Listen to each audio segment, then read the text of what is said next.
పొరబాటున చేజారిన తరుణం తిరిగొస్తుందా? ప్రతి పూటొక పుటలా తన పాఠం వివరిస్తుందా?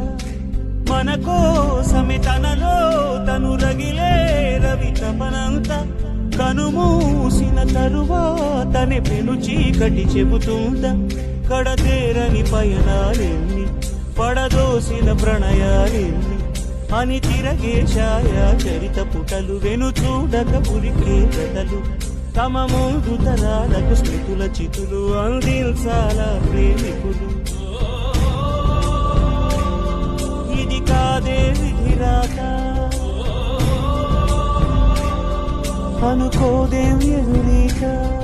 10 నెలలు తనలో నిన్ను మోసిన అమ్మైనా అప్పుడో ఇప్పుడో కనని కలను అంటుందా?